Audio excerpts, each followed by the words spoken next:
Father pa rin po ng Bulacan ay nagbibigay ng magandang hapon sa araw at oras nito. Ngayon po ay araw ng ating Paskong Pagkabuhay. Di po ba marami tayong nalalaman pero hindi natin kayang ipaliwanag kung ano ang diwa. Kaya naririto po ang aking bigay ng Panginoon sa atin na paliwanag ko tungkol sa Paskong Pagkabuhay. Sasabihin ko din po sa inyo na noong araw, malaki po ang pinagbago. Noong araw po siguro aking mga 7 taon. Ang mahal na araw, ang mga tao hindi pinapapaligo pag Huwebes Santo at Biyernes Santo. Ang sinasabi po ng matatanda, may dugo daw ang tubig. Kapag daw naligo ang mga tao, kapag nagsakasakit ay malubha.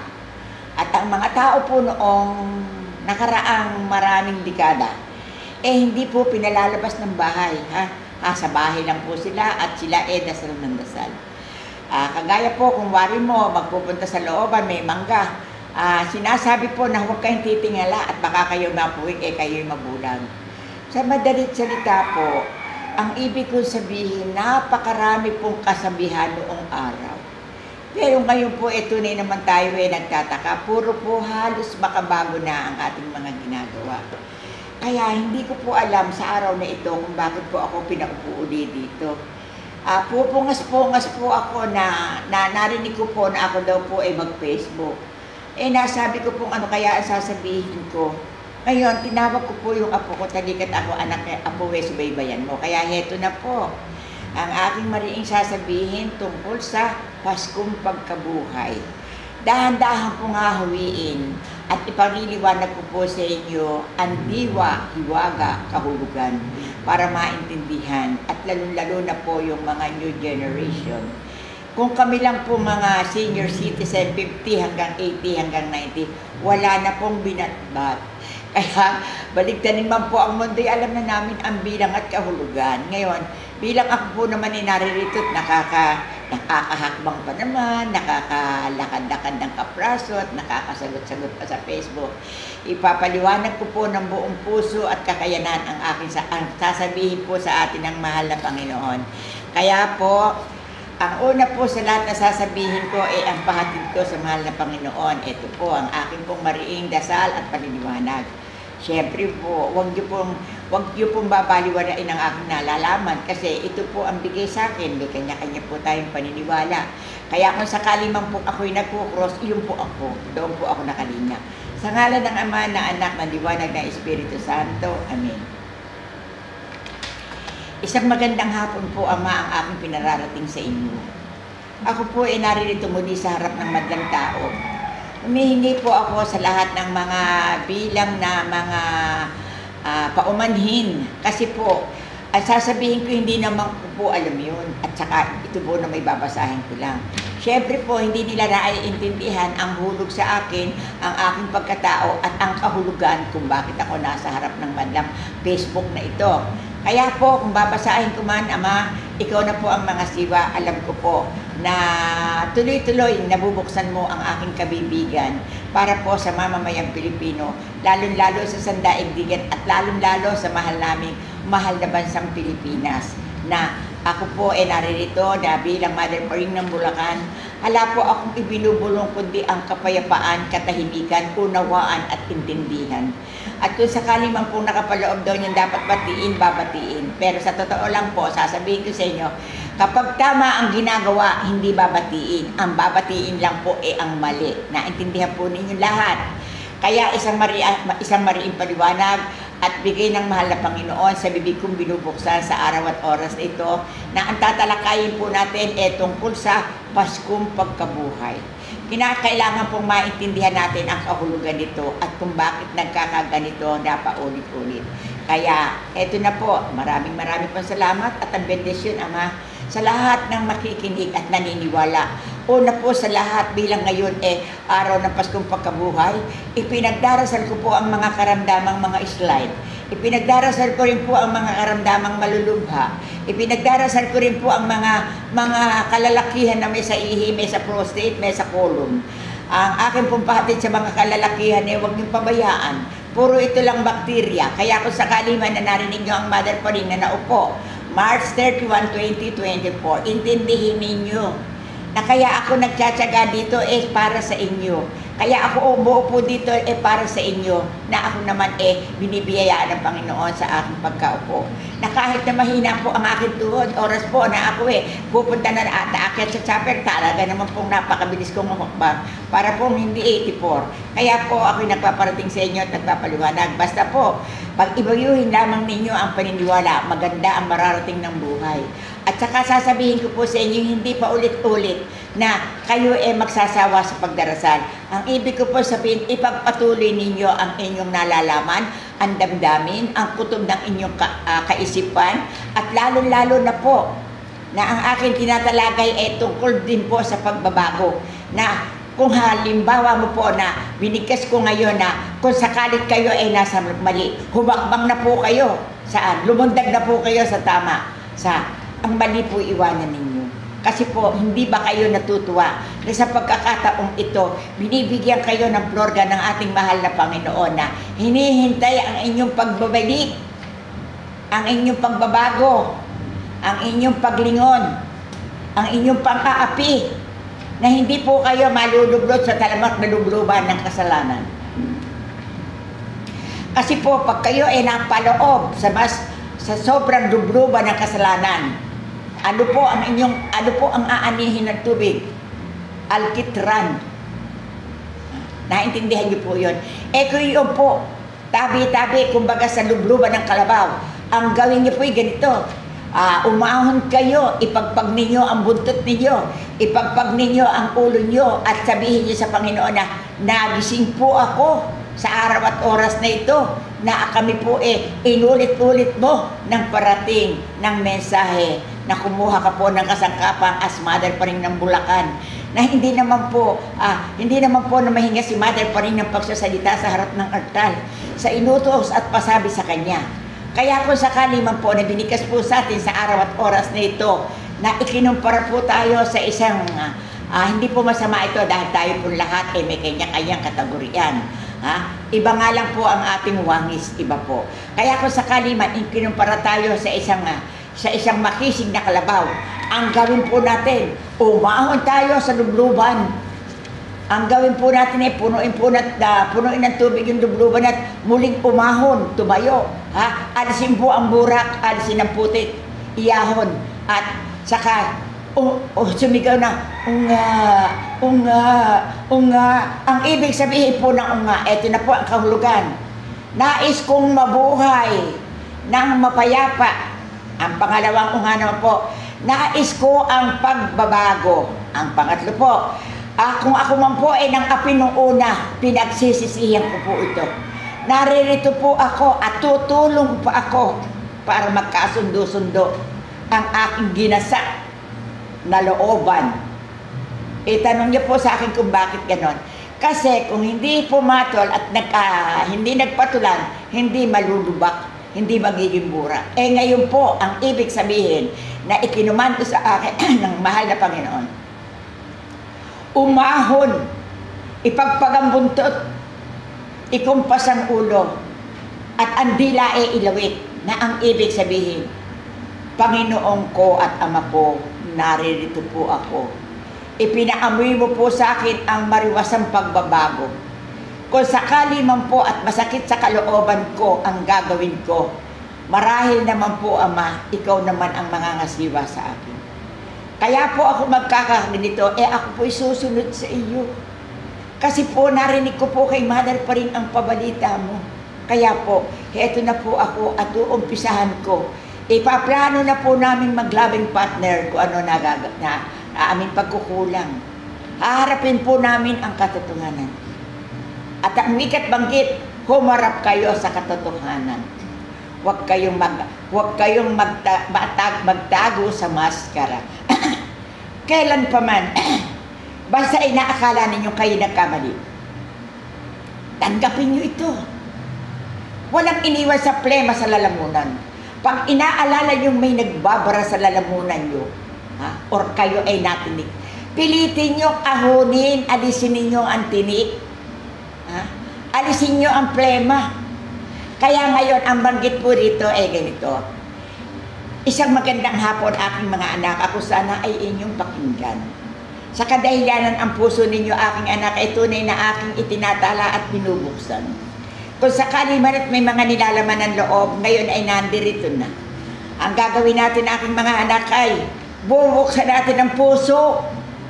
Alisin natin ang mga ispile na nakasaksak. Sasabihin ko po sa inyo, mahirap mabuhay na maraming nakasalubsob sa puso. Itanong niyo po sa akin kung bakit. Kapag po may salubsob ang puso ninyo at marami kayong dinadala, halang kwenta ang buhay niyo. Kahit nakaparagos, nakapatong-patong, ang masasarap na pagkain, wala po yan. Napakasarap po mabuhay ng matahimik. Kaya kung sakali man po na paulit-ulit sa araw at oras na ito, ng Paskong pagkabuhay, ang ibig sabihin, kaya po ginano to, babasahin ko po, hindi ko alam. Ang Paskong pagkabuhay ay isang pagtatala ng Panginoon na inuulit ang tunay ng dagdaan. Kaya pabalik-balik aking anak, ang memorya nito ay para maintindihan ng mga tao na yung mga nagkakasala ay umahon. Ikinumpara ng Diyos ang tunay na pagbabago, kumbaga sa lubluban ng kalabaw. Huwag kayong masyadong maglublob. Kasi kapag hindi kayo umalis dyan sa lubluban na yan, ano yung tubig na yan, kahit maligo kayo ng maligo, burak ang nakapaloob. Kaya ang tayong banggit dito sa papel kasulatan, kinakailangan humango, kinakailangan ayusin, kailangan tanggapin. Hindi masama ang tumanggap ng pagkakamali. Nananawagan ako sa buong sandaigdigan, hindi masama ang humingi ng sorry. At hindi naman yun nasasabihin na sa bawat pinagkasalanan niyo sorry. Gawin ninyo ang mariing pagbabago. Matapos na binasa ni Mother pa rin ang tunay na makasaysayan at ang bigay ng Diyos tala at pabuya ay ganito. Ako anak ay narito, kayo ay nakay tumindig. Ang ibig kong sabihin, bumangon kayo at intindihin nyo ang sinasabi ko. At kung kayo man aking anak ay tinamaan, ang mga anak, hindi ito kayo magdurusa. Ang ibig sabihin nito, mabuti at meron isang babaeng inutusan ng Diyos para sumigaw sa inyo na malubhang mga salita. Ang ibig sabihin, gumising kayo ay magbago. Kaya kung kayo man ay nasa mga lab ninyo, kung kayo ay may perang nakapondo, ang gawin nyo para makaganti naman kayo, i-check nyo, padala nyo yung mga naapi. Palakpakan nyo mga kasama ko na nakikinig. Kapag ito ang ginawa nyo, napakinggan nyo ang mensahe ng Diyos kay Mother Paring. At binuklat-buklat ni Mother Paring ang kahulugan at diwa ng araw na ito na inutos ng Diyos sa Kanya. Kaya kung sakali man at kayo ay naririyan at tinamaan kayo, huwag kayong magbingi-bingihan aking mga anak dahil pwede namang ulitin niyo. Ang pagbabago na ibinigay ng Diyos sa mga tao ay ang araw at kahulugan ng Paskong Pagkabuhay. Yan ang title. Ang araw na ito ay March 31, Linggo, 2024. Kailangan na hagurin ninyo, linisin ninyo. Kumbaga sa bahay, bumili kayo ng pintura. Burahin nyo yung lahat ng mga pangit na mga pintura. Baguhin ninyo. Gumastos kayo, pinturahan nyo. Ayusin nyo para kayo ay magising. Tandaan nyo, kapag itong sinabi sa atin ng Panginoon na ito'y binago nyo, napakaganda ng takbo. Hindi ba kayo natutuwa na inoperahan, binuksan ng puso, tinanggal lahat yung nakasalubsod doon? Ay nako, makakatulog kayo ng mahimbing. Kasi itong araw at oras nito, i-double check nyo, ano-ano ba ang kulang ko? Ang ibig sabihin, itong araw ng Paskong Pagkabuhay, kagaya kanina, marami ang naglimi-limi. Binalikan nila yung buhay nila, ano-ano ba ang mga mali ko. Ngayon, ito ang pinaka-principal.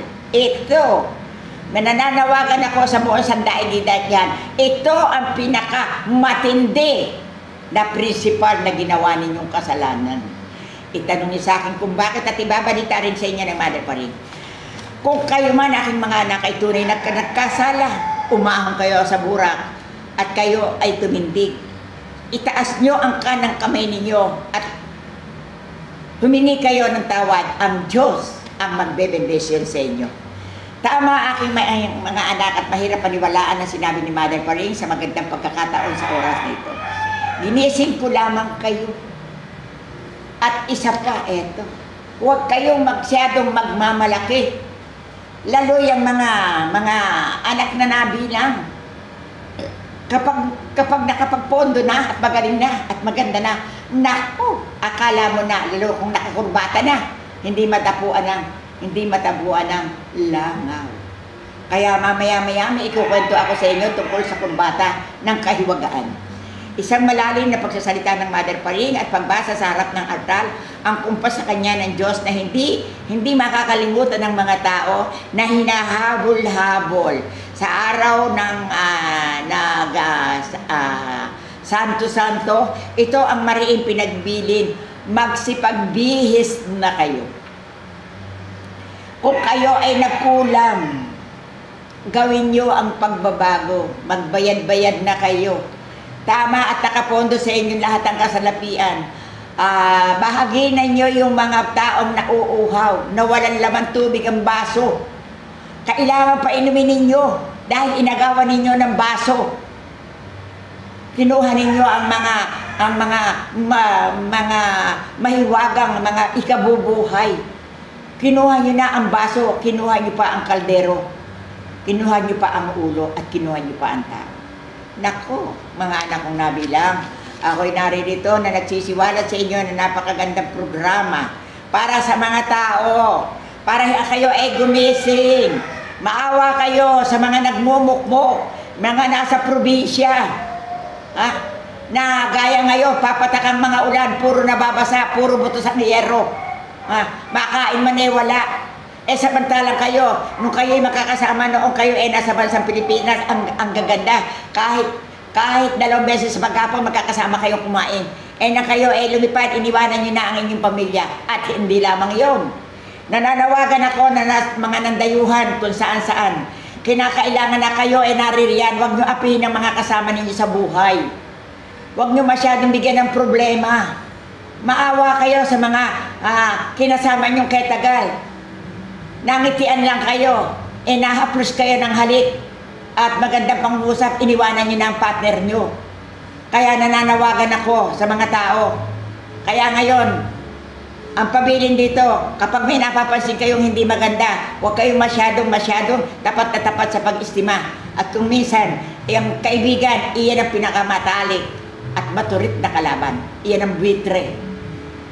Ibinalita ni Mother Paring ang tatag ng sitwasyong nangyayari. Kaya ngayon, magsipaghugas na. Maghugas na kayo sa pamamagitan ng sigaw ng Diyos. Kinakailangan na ninyo ang tunay na pagbabago. Mga anak ko, pakinggan nyo naman sana ang mungkahi ko. Kung kayo man ng api, magsiahon kayo. Buksan ninyo ang mga tenga nyo, nagtutulog-tulugan. Huwag niyong tabunan ng kariwasaan. Tabunan nyo ng kaligayahan, kaginhawaan, at bukas na buhay. At nakasaad din po dito sa letra ng bigay ng ating mahal na Panginoon na yung mga dapat natin tignan ng utang na loob, atin pong bibigyan ng pansin. Hindi po sa pamamagitan na tayo susuyo-suyo sa kanila. Dahil mahirap din po, ipanibawa mo isang mayaman sa mahirap. Mahirap po na pumapel ang isang mahirap. Kasi po, ang mahirap, hanggang sa ikaw ay mahirap, maliit ang tanaw sa iyo ng tao. Kaya ang tangi kong masasabi at sinaad din po sa papel kasulatan na ito na kinakailangan pong dumilit kayo sa balita ng Mother Paring ng Bulacan na ang araw ng Paskong Pagkabuhay ay isang mariing pamamasko natin sa Panginoon. At ibabalita ko rin sa inyo na kung sakali man na kayo hindi nyo nagawa ito, ang tangi ko po masasabi sa inyo, kahit patay ang nanay nyo, patay ang lolo niya, patay ang tatay nyo, sabihin nyo lang po na ganito. Ito po ang turo sa akin sa araw at oras na yun. Tatay, kung nasaan ka man po, namamasko po ako sa Paskong Pagkabuhay. Nanay, kung nasaan ka man po, umahalik po ako sa kamay mo, namamasko po ako. Lola, ganun din ang gawin nyo. At ngayon po, ang ating pong isasaad dito ang pagkilala sa matatandang dugo. Hindi po ngayon mayayaman kayo ang mga kaka at siya mo yung pagmamanuhin. Hindi kayo magtatagumpay. Malalim ang sinabi ni Mother Paring sa pagkakataong ito na pabalita ng Diyos na kinakailangan intindihin ninyo. sumisigaw sa atin ang mahal na Panginoon. At ang wika mga anak kong nabilang, hati dito ako sa inyo sa pamamagitan na ako ay sumilip ng araw ng Paskong pagkabuhay. Pakaintindihin ninyo, huwag kayong magbingi-bingihan, umpisahan na ninyo. At kung sakali man mga anak kong nabilang na heto na nga ang balita ng mahal na Panginoon sa inyo, iintayin nyo pa ba yung nasa balik kayo ng karamdaman na kayo ipipikit-pikit at nakaratay at hindi na kayo nakakakilala? Doon pa ba kayo hihingi ng tawad? Mga anak ko, maganda ang habol ng mother pa rin ng Bulacan na ang Diyos ang nanamatubay. Kung kailan kayo hindi na nakakakilala. Kaya ngayon gumising na kayo. Tumbok, ito po ang salita, tumbok, pahayag, paliwanag, intindihin kung ano kulang, ayusin.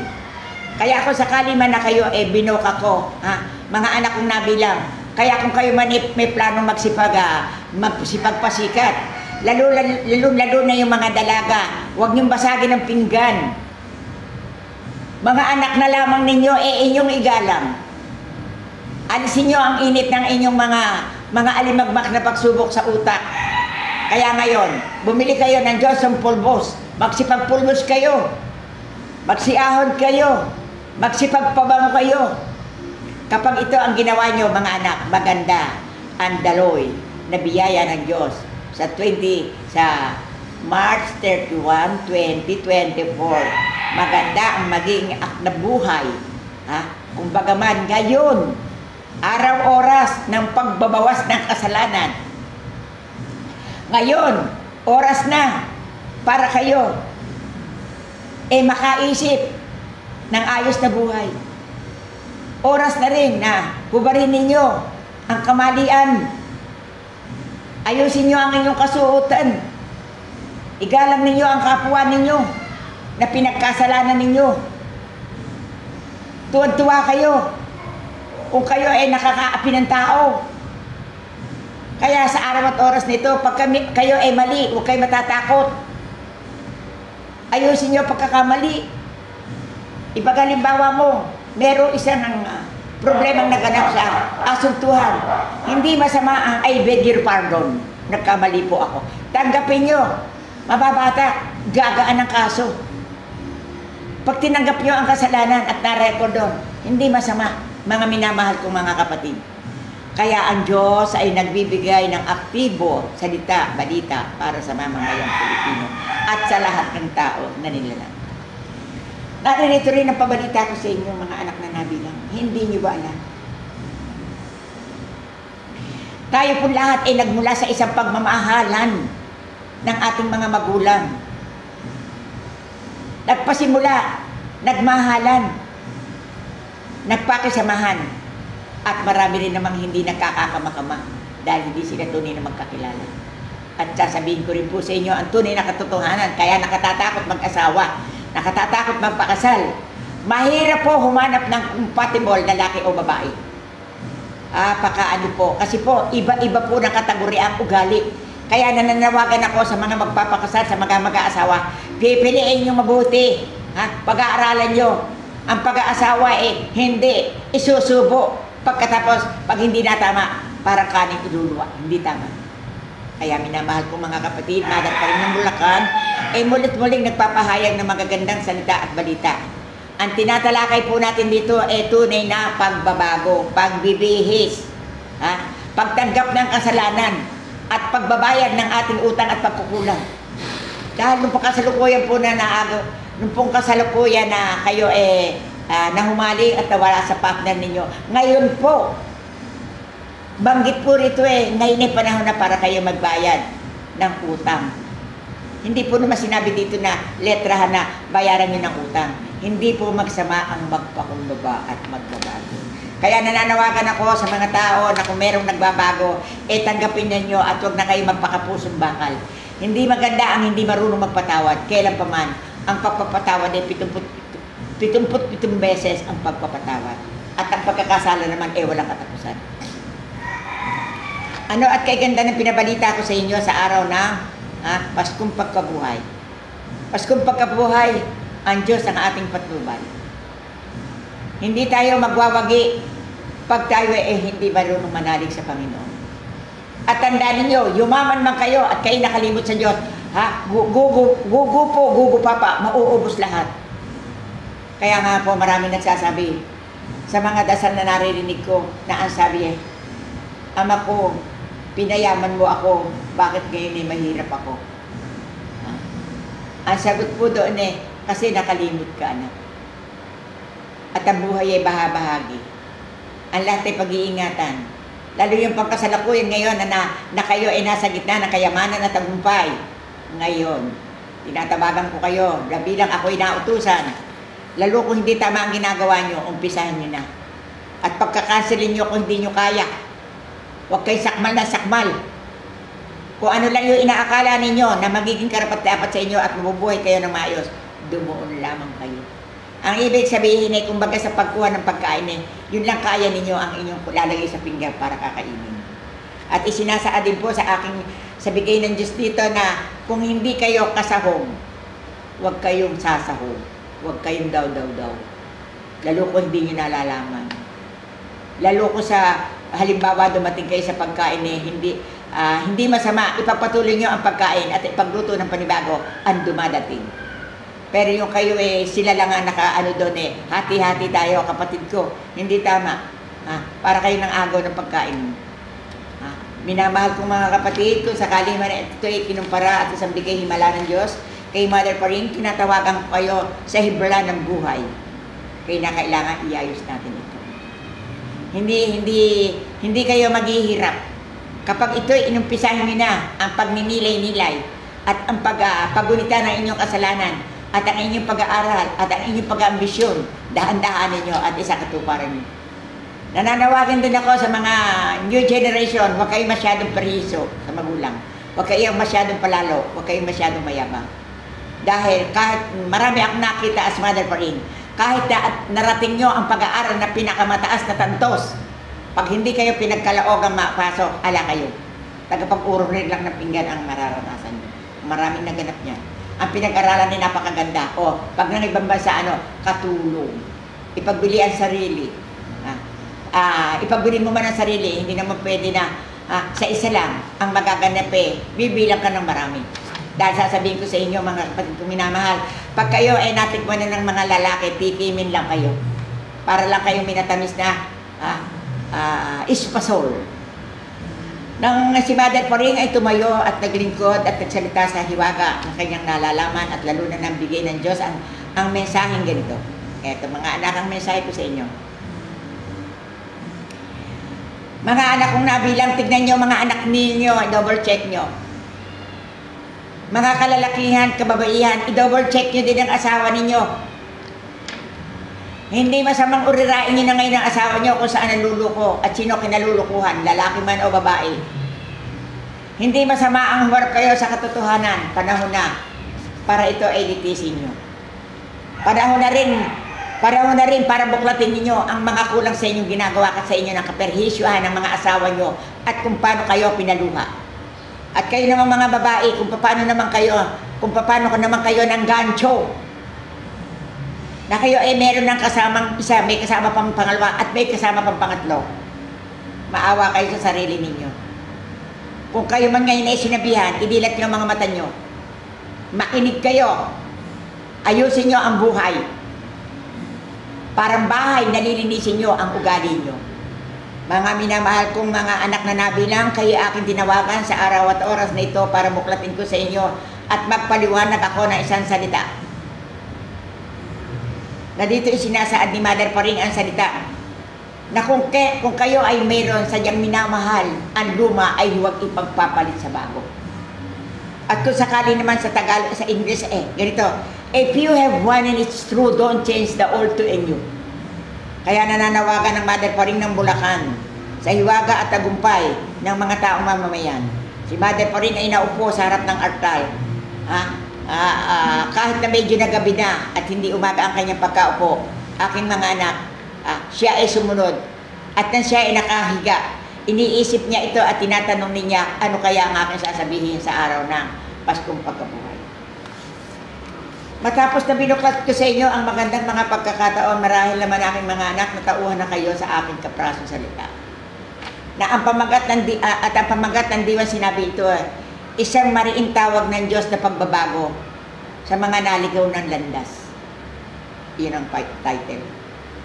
Kaya kung sakali man aking mga anak, hindi ko na pakahahabaan at tatapusin ko na aking mga anak, magbibigay pa rin ako ng dagdag sa inyo. Yung lahat ng may makakaramdaman, ihanda nyo na ang sarili nyo. Marunong kayong tumanggap ng kung ano man ang magaganap. Dahil nakasaad din dito sa papel kasulatan, ang tao bago isinilang, may kanya-kanyang akda, oras at kamamatayan. Kaya kung sakali man binalita ni Mother Pani ang magandang pagkakataong ito, diwa ang tawag dito, diwa at hiwaga ng Diyos na pananawagan sa mga tao, mamamayang sandaigdigan. Inuulit ko sa inyo, ang nais ko mga anak, kung bagamang gumaan ang mundo, maraming namatay ng tao na magkaroon ng COVID-19. Maraming hindi pa man namamatay ang tao, nakapila na sa kamatayan. Kaya maraming umiiyak sa kabilang buhay na hindi pa dapat mamatay ang kwestiyon naka-line up na sa kamatayan. Kaya kung sakali man na kayo ngayon ay nawagan, mga anak ko, pakinggan niyo ang mungkahi ko. Hindi kayo maghihirap. Hindi kayo magkakamali kapag kayo ay tumanggap ng kasalanan. Sa araw at oras na ito kayo aking hinuluglugan, hinuhugasan. At ikinumpara ng Mother Paring sa bigay ng Diyos na kung kayo ay nasa lubluban ng kasalanan, huwag kayong magpakalublob. Umahon kayo. Matapos na ibinalita ni Mother Paring at ito inulit, kayo aking anak, mga anak, binibigyan ko ng bilang at magandang pagkakataon para kayo ay matauhan. Sa kadahilan na isinasaad din dito sa papel kasulatan na madaling mabuhay, mahirap pagpakabuhay. Nakasaad din dito sa papel na ito, madaling maging tao, mahirap pagpakatao. At nakasaad din dito sa papel na ito kinakailangan agahan nyo ang paglilitis ng inyong mga kaugalian para maintindihan nyo ang pakaliwa at pakanan. Huwag kayong magbingi-bingihan, mga anak kong mabilang. Idilat nyo ang inyong mata at pakinggan nyo sana naman at buksan nyo ang inyong binging makatena. Nang si Mother Paring ay nakaupo, lipat-lipat ang papel na ginagawa niya. Kasi aking mga anak, ito ay dinidikta ko lamang sa kanya. Kaya kung sakali man na kayo ay nakikinig, dito nyo nga malalaman ang dikta ng Diyos sa araw na ito. Na ang tatalakayin natin ngayon yung pagbabago. Magsipaghugas kayo. Huwag kayong magkubli. Huwag kayong mangapi. Padala nyo ng pera yung mga umiiyak sa kanya-kanyang probinsya na hindi ba nga kumakain. Gumisig kayo diyan. Ang pinakamahirap kung kayo ay malublog at tumalamak sa banig ng karamdaman, iiyak kayo. Kaya nakalagay din dito sa panig at hiwaga ng Diyos hindi baling hindi nakakakita ang tao, maliwanag lang ang isip. Kasi kapag ang isip ang nabura, wala ng kahulugan. Pero kapag ang mata nyo lang ang mawawala at bukas ang inyong isip, maganda pa ang hiwaga ng buhay ninyong marating. At kay ganda ng binasa ng Mother pa rin sa pagkakataong ito na hindi kayang ipaliwanag ngayon at magpakailan pa man. Amen. Kaya isang magandang hapon po sa inyong lahat. Ang aking pong napagdaanan ngayon, na kaya nga po ako naririto, ang aking pong pinagdaanan tungkol sa landas ng krus ng buhay. Kaya po ako nagkaganito ako po ang babae ni pinako at inutusan na ipinako ng 15 beses sa krus. Na hindi ko po kaya ito ipaliwanag kung bakit at ano ang aking napagdaanan. Kaya kung sakali man po na ako'y naririnig ninyo, sana'y maunawaan naman ninyo kung ano ang kaso at ano ang naging dahilan at bakit po nagkaganito. Na hanggang sa ngayon po, ako po'y sunod-sunod. Ako naman po ito po, tayo dati naririnig ng Panginoon ang aking pong panalangin. Ito po, Ama naming nasa langit, ako po'y naririto. Sa tuwikinang ako'y uutusan mo, sumusunod po ako sa iyo. Kaya lang din po naman, andain ko po sa inyo, ayusin niyo naman po ang lugar ko at kinapupwestuhan ko at kinasasakupan ko. Lalo na po sa aking mga ginagawa. Huwag mo po silang pababayaan.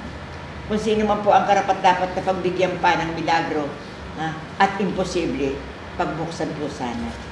At ang akin po naman pananawagan na kung kayo ay may kulang, tanggapin nyo ang kasalanan nyo. Basta baka ako itinatanggap ninyo, bigla kayong gumaling. Kaya ang paliwanag ng mother pa rin, hindi masama ang tumanggap ng pagkakasala. Hindi masama. Uulitin ni mother pa rin, mga anak kong nabilang, hindi masama ang tumanggap ng pagkakasala. At ang tangi kong masasabi, at ang tangi ting nakasaad sa papel na ito, na kung hindi nyo kaya, huwag nyo yakapin. Bumitaw kayo. Sagot kayo, opo. Huwag kayo habang araw na magtiis. Lalo yung mga lalaki dyan, na walang ginawa kundi, walang ginawa kundi pag walang pera, walang kantiin ng asawa. Hindi ko po sinabing binugbong. Ang tawag, binago ko po ang tawag, kinanti ang asawa. Sinaktan. Kaya sana naman sa araw at oras na ito, na tinawagan kayo ng Diyos, yung mga magagaan ng pingkok. Dahil ipapaliwanag ko sa inyo na makakuha niyo yung mga asa-asawa niyo nagsipag-aral, may yaman, kaya gaganda ng mukha. Nang mapunta sa inyo ay pumangit sa paghihirap ng pagdadala ng pamilya at pakisamahan. Kaya lalaki man o babae, nananawagan ng mother pa rin ng Bulacan, ayusin niyo ang buhay. Na makuha natin ang pagpapala ng Diyos. At ang liwanag na daan ay ating marating sa pangkabuhayan, sa pangkaligayahan, at sa lahat at sa kapayapaan. Nagmamahal din po ako sa mahal na bansang Pilipinas at nagdarasal na tayo po lahat ay magdasal sa biyaya ipinakakalob sa atin ng Panginoon na sana po sa darating na tag-ulan wala na po sanang maganap na mabigat na indulto. Dahil pag tumating na naman po ang tubig kaya tangin, naririto naman po ang problema ng mahal na bansang Pilipinas. Nakikiisa po ako sa inyo. Ama namin nasa langit, kayo na po ang bahala sa gawad bensyon na kami po binigyan mo ng buhay para mabuhay. Sana naman po, huwag kalungkutan lagi ang aming sasamitin.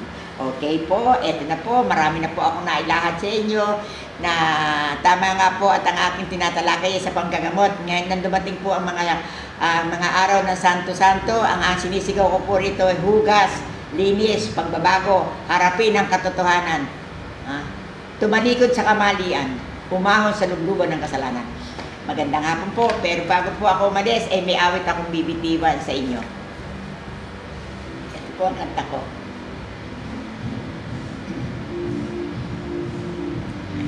At kayo'y dinungaw ko, mga anak, sana ay pakinggan. Tunay din nyo malilimutan ang lahat ng bagay. Kung kayo'y nasa kamalian, ayusin nyo na lang naman para ito'y makamit ninyo ang tunay na tagumpay. At ngayon, kayo'y tinawagan ko para naman sa nagising at pagbabago ng buhay sa ibabaw ng mundo para makuha nyo ligaya ng buhay bilang tao. Nasaan ang liwanag nyo? Kung hindi bubuksan ang mata nyo, kung kayo'y natutulog, isa-isahin nyo ang kamalian nyo.